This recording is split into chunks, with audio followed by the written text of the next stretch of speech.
terhadap perpanjangan IUPK untuk Freeport Indonesia sampai masa cadangan habis. Dan ini sudah langsung diberikan lampu hijau oleh Presiden Jokowi. Nah, tanggapan redaksi CNBC Indonesia seperti apa? Iya, kalau dari CNBC Indonesia kan melihatnya lebih menyorot kepada aturan yang diterbitkan sama Presiden Jokowi ya. Yakni PP 25 tahun 2024 tentang pertambangan itu. Di mana ini menjadi salah satu kepastian hukum untuk pertambangan di Indonesia. Salah satunya adalah Freeport. Di aturan ini juga pemerintah selektif sih. Bisa memperpanjang perusahaan pertambangan sampai seumur cadangan. Catatannya yakni perusahaan tersebut sudah mendivestasikan 51% sahamnya di Indonesia gitu. Seperti contohnya Freeport. Jadi aturan ini ya positif lah untuk tambang sebesar Freeport kan. Karena di Freeport kan butuh investasi yang besar untuk menambang jangka panjang. Jelas, ya. Jadi aturan ini lebih kepada kepastian hukum yang jelas untuk investasi Freeport sih sebenarnya. Dan sebenarnya kan dengan kepastian perpanjangan IUPK ini, Freeport harus memberikan saham 10% lagi nih betul. Kepada pemerintah. Nah, khusus untuk hal itu kira-kira bagaimana tanggapan dari redaksi CNBC Indonesia?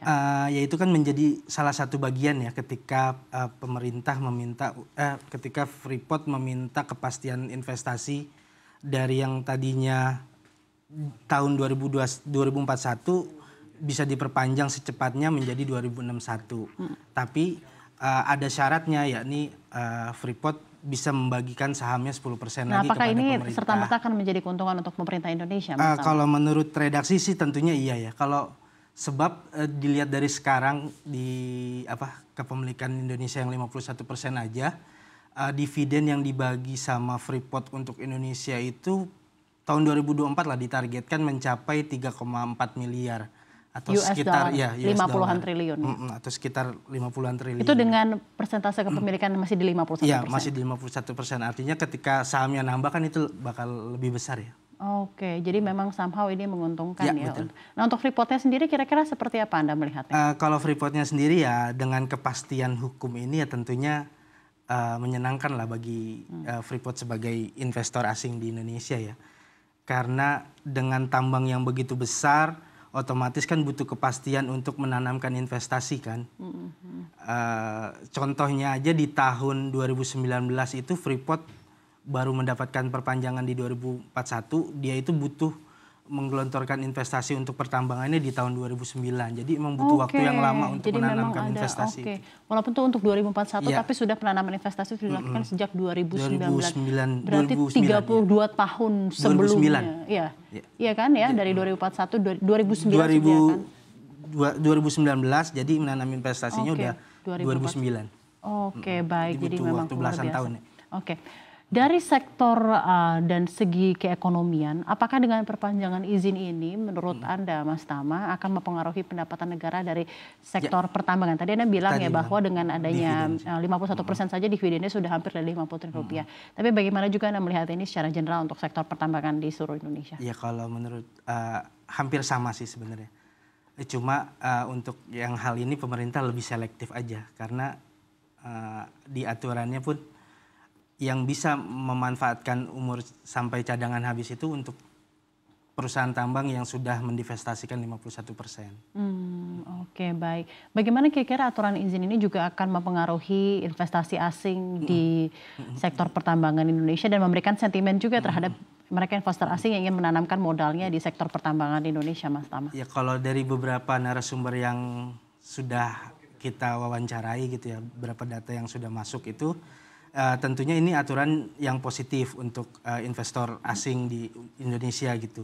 Karena berkaca dari negara-negara lain ya, ini menurut sumber yang sudah kita wawancarai. Di negara lain juga ada aturan yang menetapkan bahwa izin bisa seumur tambang. Misalkan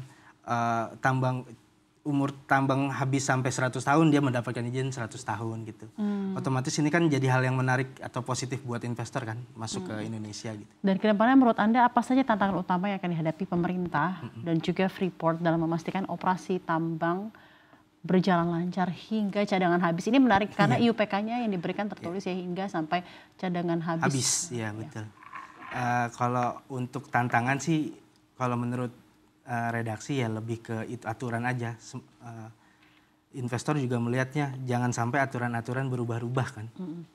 Jadi yang terpenting adalah stabilnya Yang penting regulasi. stabilnya regulasi sehingga pertambangan bisa berjalan sampai cadangan habis gitu. Nah, cadangan habis itu berarti berapa tahun ya Mas? Kalau di Freeport sendiri kan Freeport masih punya tambang baru yang namanya Kucing Liar ya. Ya. Itu diprediksi cadangannya sampai 7 miliar pon tembaga atau 6 juta ton ons emas.